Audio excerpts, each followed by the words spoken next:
बाळासाहेबांच्या तमाम शिवसैनिकांना तुमच्या ह्या अनिश गाढवेचा, बाळासाहेबांच्या या कडवट शिवसैनिकाचा मानाचा जय महाराष्ट्र। शिवसैनिकांनो, जर अजूनही शिवसेना एक वादळ या आपल्या हक्काच्या माध्यमाला, तुमच्या माझ्या लाडक्या YouTube प्रबोधन माध्यमाला सबस्क्राइब करायचं अजूनही राहून गेलं असेल तर तुम्हा सर्व शिवसैनिकांना पुन्हा एकदा कळकळीची विनंती करतो, आता ताबडतोब शिवसेना एक वादळ आपण सर्वांनी लाखोंच्या संख्येने सबस्क्राइब ठेवा। उभ्या महाराष्ट्राच्या कानाकोपऱ्यात तुमच्या माझ्या शिवसेनेच्या ज्वलंत विचारांना पोहोचवणाऱ्या या माध्यमाला आपण सर्वांनी मिळून मोठं करा ही नम्र विनंती करतो। काल ज्यावेळेस सन्माननीय उद्धव साहेब ठाकरे शिवसेनेचे पक्षप्रमुख आणि सन्माननीय राज साहेब ठाकरे मनसे अध्यक्ष यांच्या प्रतिक्रिया माध्यमांवर आल्या, महाराष्ट्राचं राजकारण पर हलून गेलं। आता बघा ना, काल ज्या वेळेस खरं तर मला हे सगळं पाहत असताना मला तो एक जुना व्हिडिओ वारंवार आठवत होता। कुठला कार्यक्रम आहे मला माहित नाही, जर तुम्हाला आठवत असेल तर कमेंटमध्ये व्यक्त व्हा, मी त्याचा एक व्हिडिओ तुम्हाला दाखवतो।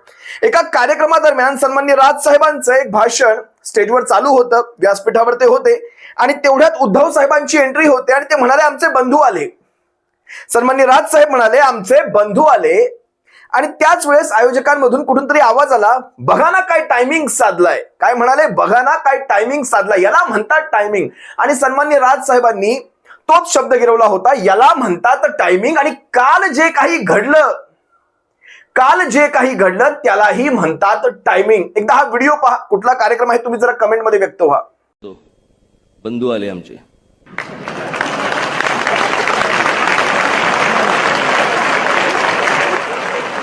माननीय उद्धवजींना सुद्धा विनंती करतो की त्यांनी व्यासपीठावरच यावं थेट। वा, टायमिंग साधलं म्हणतात ते, काय बघा टायमिंग आहे। काही का असे ना, पण महाराष्ट्राच्या राजकारणाने एकाच दिवसामध्ये 360 डिग्री पलटीच मारली। आपण सर्वांनी पाहिलं, एका दिवसामध्ये महाराष्ट्राच्या राजकारणाने कलाटणी घेतली। काल सगळ्यांची तोंड पाहण्यासारखी झाली होती, विशेषतः कमळी आणि कमळीचे दलाल, कमळीचे बगलवच्चे यांची तोंड काल पाहण्यासारखी झाली होती। त्यातला एक चेहरा मी तुम्हा सर्वांना दाखवतो, कशा प्रकारे ज्यावेळेस TV9 मराठीचा तो रिपोर्टर ज्यावेळेस विचारतोय प्रश्न, यांची रिएक्शन पहा ना। यांच्या रिएक्शन मध्ये त्यांच्या मनातली सल, ते पोटातलं दुःख, ती मनातली वेदना अतिशय सुस्पष्ट जाणवत होती। अगदी 5-10 सेकंडचा हा व्हिडिओ असेल, पण या व्हिडिओ मध्ये सारं काही महाराष्ट्र पाहून गेला। जरा पहा हा व्हिडिओ। सर, आज राज ठाकरेंनी उद्धव ठाकरेंना युतीचा एक प्रस्ताव, काय तो कामाचं बोला यार।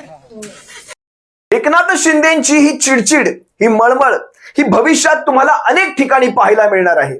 हे तर एक प्रातिनिधिक उदाहरण आहे, पण अशीच चिडचिड किंबहुना याही पेक्षा जास्त चिडचिड भविष्यात तुम्हाला अनेक ठिकाणी पाहायला मिळणार आहे। कारण हा चढता आलेख जो आहे ना, त्या शिंदे टोळीचा हा चढता आलेख हा काही फार काळ राहणारा नाहीये। कारण ज्या प्रकारे हा आलेख असा गेला होता, कारण नियम आहे गणिताचा आणि स्टॅटिस्टिक्सचा, हा एक नियम आहे, ज्यावेळेस तुमचा चढता आलेख थेट वर जातो त्याच वेळेस तुम्ही हे लिहून ठेवा कुठेतरी, तो आलेख त्याच वेगाने सुद्धा खाली येऊ शकतो। ज्यावेळेस तुमचा आलेख, ज्यावेळेस तुमच्या प्रगतीचा आलेख हळूहळू वर जातो, त्यावेळेस जर समजा तुम्हाला एखाद्या ठिकाणी अधोगती होत असेल, ती अधोगती सुद्धा हळूहळू होत असते। पण जर प्रगती अशी असेल तर काहीतरी चूक नक्कीच आहे। जरी ती प्रगती असेल तरी प्रगती कधीही अशी थेट नसावी, हे गणिताचे काही सिद्धांत आहेत। असो, यांना कसली आले गणितांची आणि कसली आली कशाची माहिती, पण कालचा हा चिडचिडीचा व्हिडिओ पाहिल्यानंतर मनामध्ये, महाराष्ट्रातल्या करोड शिवसैनिकांच्या मनामध्ये एक प्रकारची थंडक मिळाली असेल, हे मात्र नक्की। असो, आता हीच परिस्थिती महाराष्ट्रातल्या या शिंदे टोळीच्या अनेक नेत्यांची झाली आहे, पण त्याच्यात मी माझा वेळ व्यर्थ घालवणार नाही। एक अतिशय महत्वाची गोष्ट मला तुम्हा सर्वांच्या नजरेसमोर जाणीवपूर्वक आणून द्यायची। आजवर कसं झालं, शिवसेनेला आम्ही कायम टाळी द्यायचा प्रयत्न केला, पण शिवसेनेकडनं तशा प्रकारचा कुठलाही प्रतिसाद आम्हाला मिळाला नाही। अशा प्रकारचा आरोप वारंवार शिवसेनेवर झाला। अनेकदा मीडियावर शिवसेनेला हा एकच आरोप करून घेरण्याचा कायम प्रयत्न झाला। मी अनेकदा स्वतः मीडियावर याचं एक जित जागत उदाहरण म्हणतात ना। आता झाले कसं, यावेळेस मात्र सन्माननीय राज साहेबांनी टाळी दिली आणि ती टाळीचा आवाज स्वतः मांजरेकरांच्या स्टुडिओत घुमण्याच्या अगोदरच तिकडे दादरमध्ये घुमला आणि स्वतः शिवसेनेच्या पक्षप्रमुखांनी या टाळीला लागलीच प्रतिसाद दिला. आता अनेक झारीतल्या शुक्राचार्यांची यामुळे झाली कोंडी. आता अनेकांना असं वाटलं होतं की शिवसेनेचे पक्षप्रमुख, त्यांना वाटलंच नव्हतं कुठे की अशा प्रकारचा प्रतिसाद येईल. आणि सन्माननीय राजसाहेबांची भूमिका असेल, शिवसेनेच्या पक्षप्रमुखांची भूमिका असेल, या भूमिका या सर्वोच्च. हे झारीतले शुक्राचार्य आहेत ना, झारीतले शुक्राचार्य यांनी कमीत कमी आपल्या तोंडाला दाभणाने शिवून टाकावं. तुम्ही महाराष्ट्र हितापेक्षा मोठे नाहीत. तुम्ही, कारण स्वतः सन्माननीय राजसाहेबांनी, उद्धव साहेबांनी जर काही गोष्टी जर स्पष्ट केल्या असतील तर ह्या झारीतल्या शुक्राचार्यांनी आपली तोंड दाभणाने शिवून टाकावीत. उद्धव साहेब, राजसाहेब युतीचा निर्णय घेतील, पटलं तर करतील, नाही पटलं तर नाही करणार, झाली तर गोड, नाही झाली तर गोड. पण या झारीतल्या शुक्राचार्यांनी त्याच्यामध्ये मिठाचे खडे टाकणं हे ज्या वेगाने सुरू केलं, मला नवल वाटलं. मला काही विशिष्ट चेहऱ्यांकडनं अपेक्षा होती, पण त्यात अमय खोपकर, आता हे मनोज चव्हाण हे कुठलं नेतृत्व आहे मला माहित नाही, पण त्याचा सुद्धा एक व्हिडिओ दाखवेल.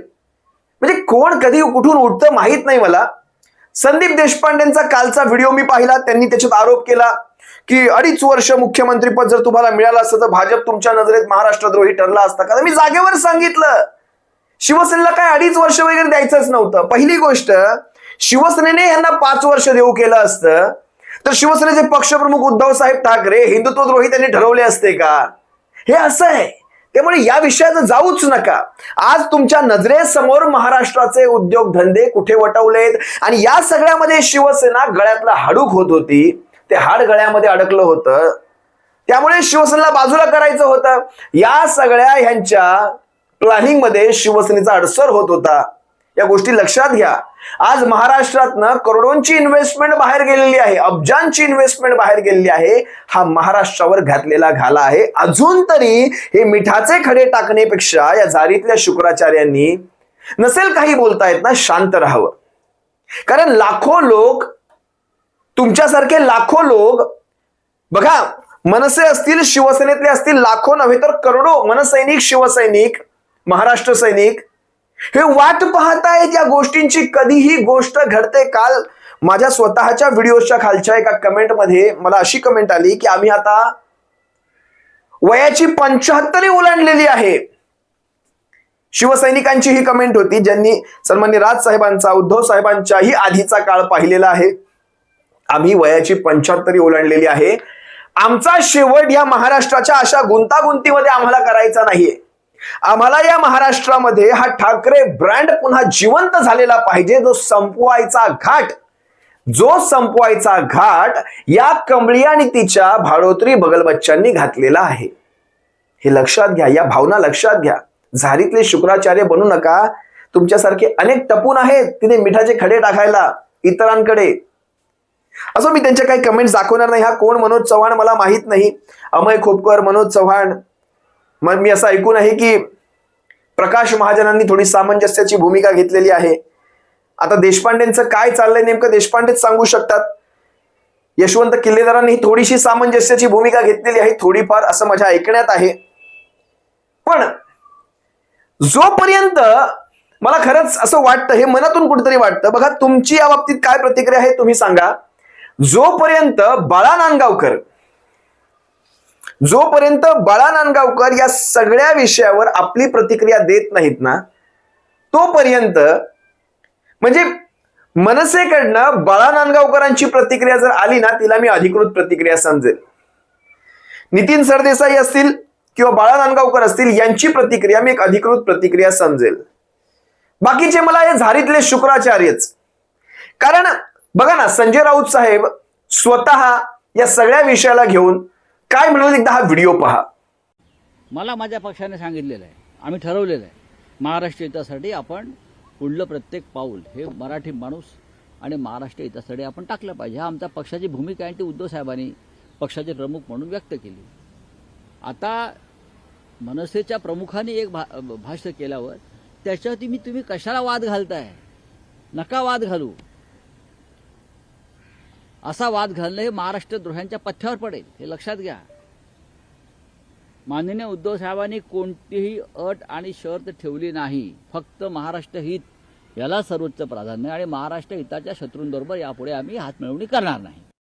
संजय राऊत साहेबांचा हा सामंजस्याचा सल्ला आता मनसेचे हे नेते किती पाळतील मला ठाऊक नाही, पण एक प्रतिक्रिया मला तुम्हाला दाखवावीशी वाटते. मनसेचे ठाणे आणि पालघर जिल्हाध्यक्ष अविनाश जाधव यांची सुद्धा प्रतिक्रिया मला तुम्हाला दाखवावीशी वाटते. त्यांनी सुद्धा आपलं मत व्यक्त केलेलं आहे या युतीच्या संदर्भात. बघा ना एकदा अविनाश जाधव काय म्हणालेले आहेत. आमची इच्छा आहे मराठी माणसाचं भलं व्हावं, महाराष्ट्राचं भलं व्हावं. कारण मागच्या 3 वर्षात जे काही गलिच्छ राजकारण या महाराष्ट्रात उभं राहिलंय, तोडातोडीचं फोडाफोडीचं राजकारण उभं राहिलंय, हे सगळं कधी राजसाहेबांना पाहवलंच गेलं नाही. आणि साहेब आम्हाला नेहमी सांगतात की मी असा महाराष्ट्र कधीच पाहिला नव्हता. तो मला असं वाटतं की जर त्यांची इच्छा असेल तर नक्कीच आम्ही हात पुढे करू, परंतु ह्यासाठी त्यांची इच्छा असायला हवी. आणि जी इच्छा आहे ही कायमस्वरूपी असणं गरजेचं आहे. कारण फक्त बोलून होणार नाही, तर ते प्रत्यक्षातही त्या गोष्टी उतरणं गरजेचं आहे.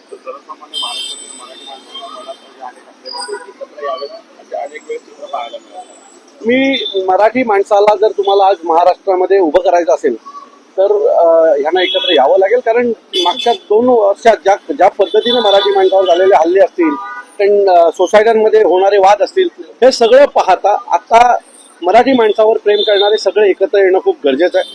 आणि आम्ही पुन्हा एकदा सन्माननीय राजसाहेबांनी ते म्हटलंय की जर त्यांची इच्छा असेल तर नक्कीच आमचंही एक पाऊल पुढे येईल. हे उद्धव साहेबांवर आहे. उद्धव साहेबांची इच्छा असेल तर नक्कीच यात काहीतरी बदल झालेला तुम्हाला दिसेल. अविनाश जाधवांची ही प्रतिक्रिया आपण सर्वांनी पाहिली. त्यांच्या प्रतिक्रियेमध्ये सामंजस्य होतं, समजूतदारपणा होता. खरं तर मनसेच्या इतर नेत्यांकडनं सुद्धा अशाच प्रकारच्या प्रतिक्रियेची अपेक्षा होती. त्यांच्याकडनं सुद्धा अशाच प्रकारच्या समजूतदारपणाची अपेक्षा होती, पण तसं घडताना दिसलं नाही. किल्लेदार साहेब असतील, देशपांडे साहेब असतील, खोपकर साहेब असतील, ते चव्हाण वगैरे मला माहित नाही, त्यांनी सुद्धा याच्यातून काहीतरी बोध घ्यायला हवा होता. खरं तर आजच्या घडीला जसं सन्माननीय राऊत साहेब म्हणाले, आजच्या घडीला शिवसेनेच्या मनसेच्या नेत्यांकडनं आलेल्या ह्या पॉझिटिव्ह प्रतिक्रिया महाराष्ट्रभरामध्ये एक वातावरण तयार करणार आहेत. आणि तशा प्रकारचं वातावरण आता नेत्यांनी जरी नाही दिल्या तरी काही फरक पडत नाही, पण महाराष्ट्रभरामध्ये हे वातावरण या अगोदरच तयार झालेलं आहे. मला कित्येक मनसैनिकांचे सुद्धा वैयक्तिक मध्ये मेसेजेस आलेले आहेत की जे वातावरण महाराष्ट्र सध्या पाहतोय, अतिशय हीच ती वेळ, हाच तो क्षण, होऊन जाऊ द्यात, हे अशा प्रकारचं वातावरण सध्या महाराष्ट्रात आहे. त्यामुळे हे मिठाचा खडा टाकणं आम्हाला कुठेही आवडत नाही. झारीतले शुक्राचार्य हा शब्द वापरण्याचा आमच्या मनात कुठेही नाही. पण होतंय कसं, म्हणजे शत्रू टपलेला आहे. शत्रू अगोदरच मिठाचे खडे, तुरटीचे खडे घेऊन बसलेला आहे. शत्रू राहिला दूर, इथे आपलेच त्यात खडे टाकण्याचं काम करत आहे. कुठेतरी या सर्वांमधून काहीतरी एक सुवर्ण मध्य निघावा. शिवसेना आणि मनसे हा जो ठाकरे ब्रँड आहे हा कुठेतरी एकत्र यावा. हीच तुमची आमची नव्हे, महाराष्ट्रातल्या लाखो करोडो शिवसैनिक असतील, महाराष्ट्र सैनिक असतील, यांच्या मनाचा कुठेतरी एक कानोसा घ्या, वेध घ्या आणि विचार करा. जर माझ्याकडनं काही चुकलं असेल तर कमेंटमध्ये नक्की व्यक्त व्हा. तुर्तास तुम्हा सर्वांची रजा घेतो. सप्रेम जय महाराष्ट्र. बाळासाहेबांच्या शिवसैनिकांना काळजी घ्या.